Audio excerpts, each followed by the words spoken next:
네, 교회 여러분 안녕하십니까? 오늘 10월 20일 수요일인데요. 오늘 함께 나눌 말씀은 마태복음 26장 36절에서 46절까지 되겠습니다. 제가 봉독해 드리겠습니다. 이에 예수께서 제자들과 함께 겟세마네라 하는 곳에 이르러 제자들에게 이르시되 내가 저기 가서 기도할 동안에 너희는 여기 앉아 있으라 하시고 베드로와 세베대의 두 아들을 데리고 가실새 고민하고 슬퍼하사 이에 말씀하시되 내 마음이 매우 고민하여 죽게 되었으니 너희는 여기 머물러 나와 함께 깨어 있으라 하시고 조금 나가사 얼굴을 땅에 대시고 엎드려 기도하여 이르시되 내 아버지여 만일 할만하시거든 이 잔을 내게서 지나가게 하옵소서.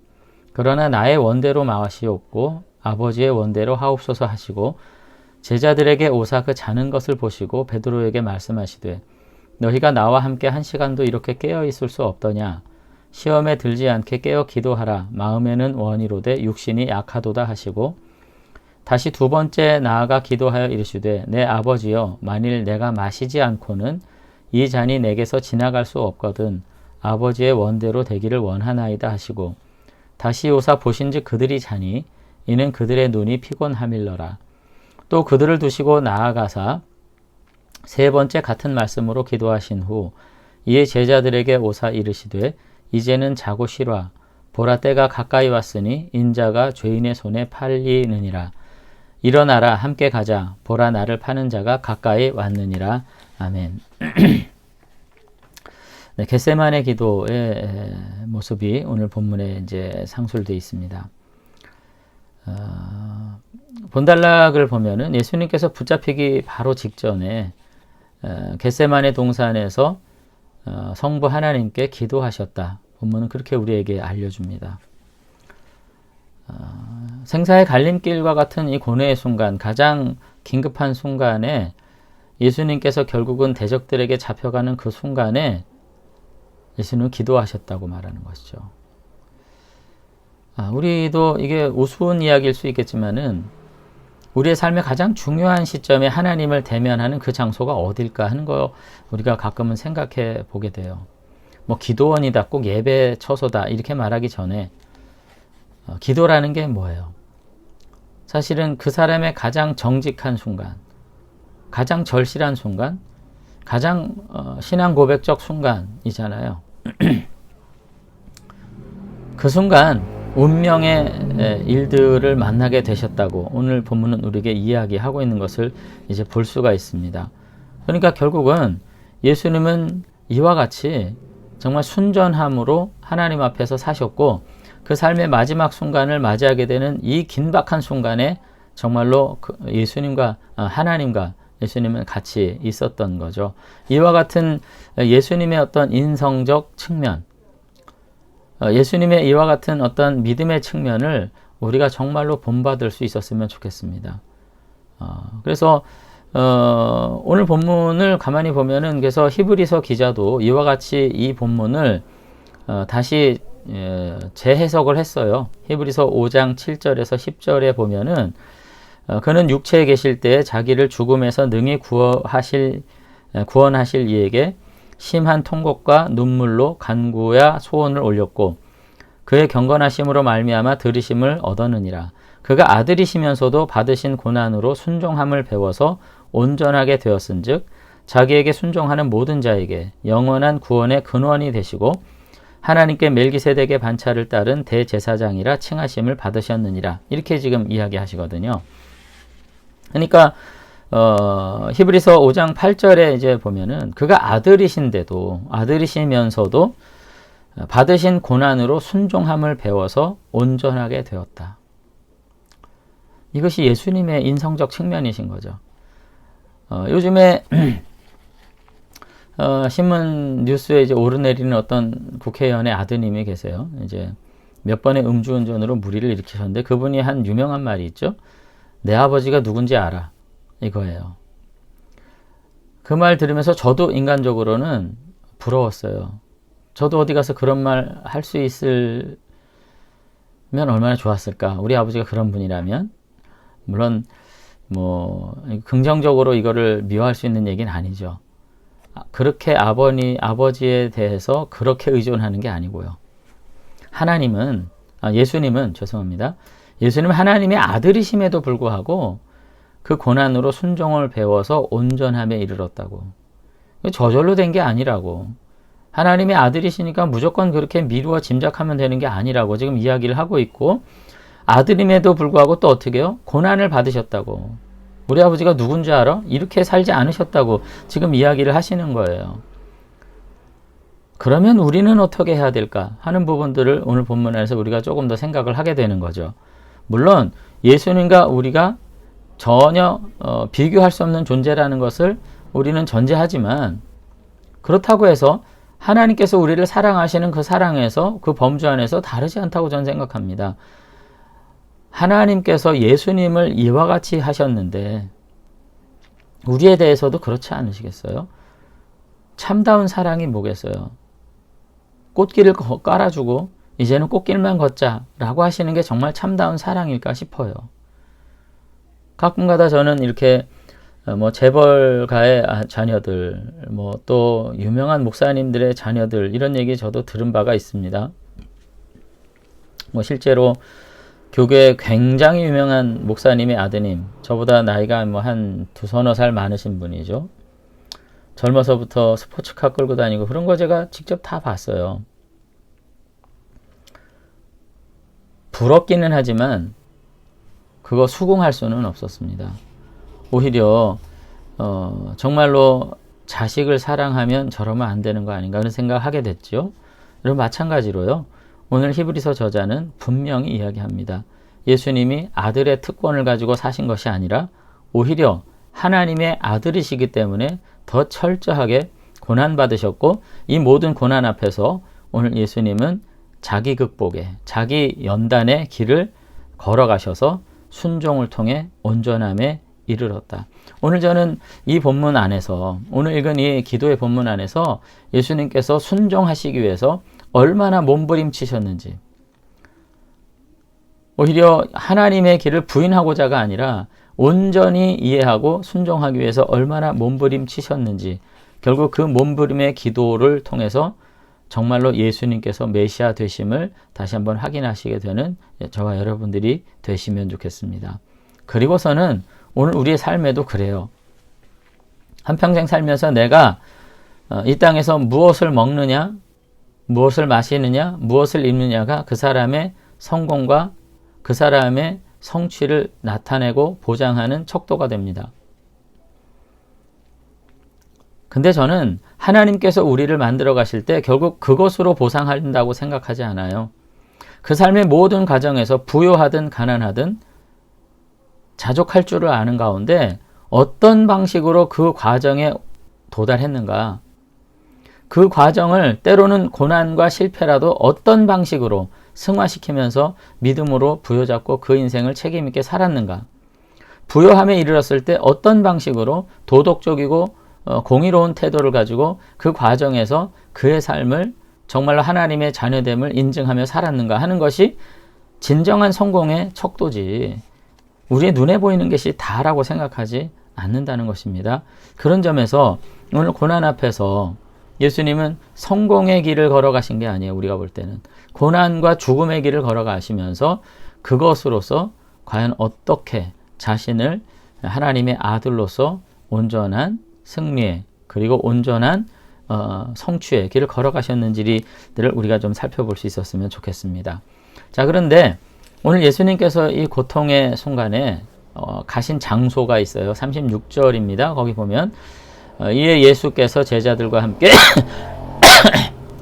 죄송합니다.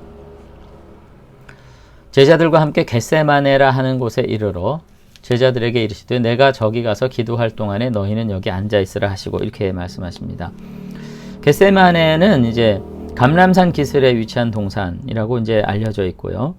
예수님께서 제자들과 함께 사역하시는 동안에 정기적으로 머무셨던 곳입니다. 누가복음 22장 39절에서 40절, 요한복음 18장 1절 2절에서도 등장을 해요.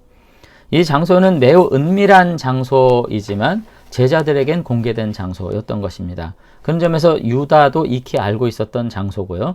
아마도 유다도 예수님께서 마지막 순간에 여기 계실 것이라는 것을 짐작할 수 있을 만큼 이곳은 매우 중요한 은닉된 제자들만의 공간, 제자들과 예수님과만의 약속된 공간이었던 것을 알 수가 있습니다.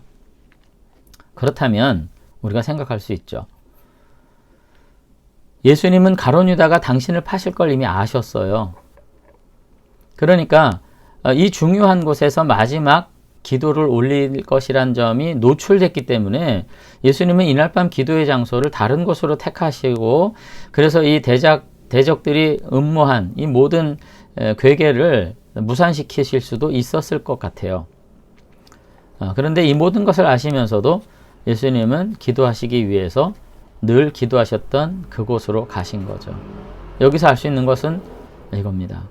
예수님은 당신이 당할 모든 고난과 죽음의 운명을 철저히 자발적으로 받아들이고 계셨다는 것을 오늘 본문 통해서 이제 알 수가 있어요. 그러니까 오늘 이야기는 예수님이 잡혀가시는 수동적인 위치에 있지만 실제로 이 모든 과정을 이끌어 가시는 능동적인 분으로 역설적으로 지금 드러나고 있다는 것입니다. 이것이 메시아로서의 예수님의 모습이신 거죠. 여러분, 저도 이 모습을 본받아야 된다고 한다면 좀 모순적일까요? 여러분, 운명이 나를 이끌어가는 것입니까? 아니면 내가 처한 운명 가운데서 내가 스스로 나의 삶을 개척해 나가는 것입니까? 여러분, 저는 후자로서 여러분의 삶의 주인들이 되시라고 말하고 싶습니다. 요령껏 피해가고 요령껏 만들어가고 요령껏 따라가는 그런 사람들이라기보다 정말로 운명의 지도를 내가 만들어갈 수는 없지만 내게 주어진 이 모든 과정 안에서 내 스스로 주체적으로 마주서고 부딪힐 수 있는 담대함을 여러분들이 가지실 수 있게 되기를 바랍니다. 예수님께서 그렇게 하신 거죠.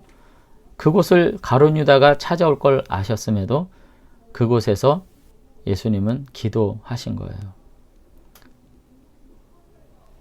자, 예수님은 이와 같은 마음가짐으로 그곳을 가셨다면 이 장소는 제자들에게는 또 한 가지 다른 의미의 이중적인 어떤 의미를 가진 것으로 여겨질 가능성이 있습니다. 그것은 지정학적인 위치 때문에 그런데 이 겟세마네라고 하는 이 계곡이 감람산 기슭에 있어서요. 이 기슭을 통해 가지고 광야로 탈출하는 주요 루트예요, 이게. 당시에 어떤 범죄자나 또 어떤 광인이나 어떤 거린이나 어떤 문제 있는 사람들이 유대에서 광야라고 하는 다른 지역으로 이탈할 때 이용하는 주요 통로였기 때문에 이 겟세마네를 통해 가지고 결국은 제자들이 가질 수 있는 어떤 오해가 있을 수 있다는 거예요.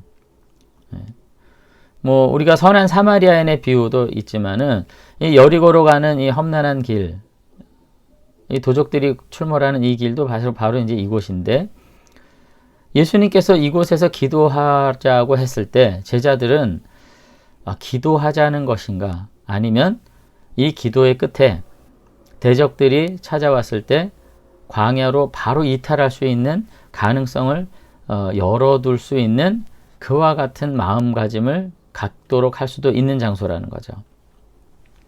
어쩌면 예수님께서 하나님께 순종하는 길과 십자가를 부정하고 예루살렘을 탈출하는 두 가지 가능성을 열어두신 가운데 제자들한테 기도해라, 이렇게 말한 것일 수 있다는 것입니다. 여러분 어때요? 아마도 그래서 제자들이 이날 밤에 피할 것으로 예상하고 잠을 잤다? 이렇게 우리가 예측하는 것도 너무 큰 무리는 아닐 수 있습니다. 예수님은 제자들에게 두 가지 가능성을 직면하도록 하셨어요. 도망갈 수 있는 가능성. 그러나 이 운명의 지점에서 하나님께 순종함으로 스스로 십자가의 순환을 걸어갈 수 있는 가능성. 이 두 가지의 가능성을 놓고 예수님께서 기도하셨습니다. 예. 그래서 어떻게 기도하신 거예요? 39절에 만일 할만하시거늘 내 아버지여, 만일 할만하시거든 이 잔을 내게서 지나가게 하옵소서. 그러나 나의 원대로 마옵시고 아버지의 원대로 하옵소서.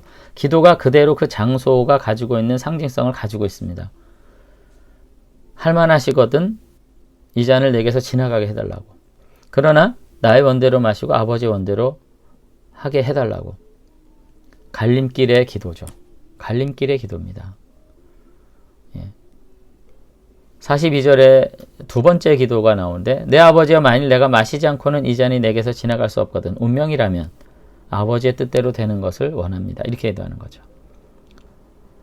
그리고 세 번째 같은 기도로 이제 기도를 확답하셨다. 이렇게 말씀이 이제 되어 있는데 이 자리가 가지고 있는 이중적인 의미가 결국은 사실은 우리 모두에게도 있죠. 우리 모두도 우리의 삶의 어떤 가능성에 대해서 순종의 길과 불순종의 길, 뭐 너무 쉽게 이분법적으로 이야기하는지는 제가 모르겠습니다만은 어쩌면 기도의 자리는 최종적 선택의 자리입니다. 하나님 앞에 기도할 때는 결국은 내가 믿음대로 하나님 따라갈지 아닐지를 결정하는 자리라고요. 그 순간에 모든 기도는 결국 오늘 이 예수님의 기도의 내용으로 귀결되어야 할 것입니다. 아버지의 뜻대로 되기를 원하나이다 라고. 여러분, 매 순간 우리는 이 기회의 순간에, 이 갈림길의 순간에, 이 갈등의 순간에서 나는 어떤 길을 따라 지금까지 살아왔는지를 저와 여러분들이 다시 한번 오늘 생각해 볼 수 있게 되길 바랍니다. 아버지의 뜻대로였는지 아니면 내가 생각하는 유익한 기회를 따라 날마다 결정했는지 기도했지만 결과가 늘 아버지의 뜻대로가 아니라 내가 생각했던 그 B플랜이 날마다 나를 이끌어 갔다면 그건 믿음으로 살아온 여정은 아닐 것입니다. 오늘 다시 한번 예수님의 기도를 생각하면서 그 갈림길의 순간에 그 인생의 갈등의 순간에 나는 과연 누구의 뜻을 따라왔는가? 그것이 누적되고 중첩되고 모여서 믿음을 형성하고 나라고 하는 존재를 형성하는 것이죠.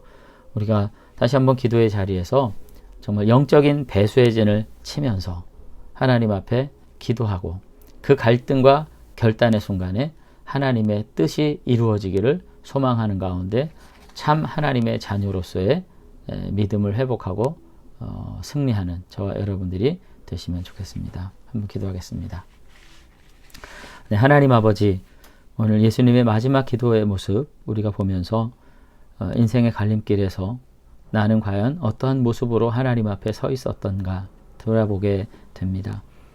늘 하나님의 뜻, 아버지의 뜻을 말하면서도 나의 뜻을 앞세우진 않았는지, 하나님의 뜻 앞에서 언제나 B플랜을 앞세우면서 나의 지혜를 도모하고 나의 인간적인 생각 가운데서 내가 살아오지 않았는지 다시 한번 돌아보면서 오늘 예수님조차도 이와 같은 갈등의 순간이 있었던 것 우리가 기억하고 그 순간에 끝까지 기도하시면서 정말로 하나님의 뜻을 온전히 실현하기 위해서 순종하는 아들의 모습을 보였던 것 우리가 다시 한번 깊이 생각하고 그 주님의 모습을 따라 온전히 순종의 길을 걸어갈 수 있는 믿음의 사람들이 되기를 원합니다. 오늘 아들이심에도 불구하고 고난으로 순종함을 배워서 온전하게 되었다고 오늘 히브리서가 기록했던 것처럼 우리도 그 온전함을 통해 다시 한번 하나님의 은혜를 찬양할 수 있는 믿음의 사람 되도록 축복해 주시옵소서. 감사드리며 예수님 이름으로 기도드리옵나이다. 아멘. 네, 오늘 하루도 우리의 삶을 다시 한번 하나님 앞에 드리기에 힘쓰면서 온전함으로 나아가게 되는 한 과정 속에 우리가 함께 살아가는 주의 자녀들이 됐으면 좋겠습니다. 감사합니다.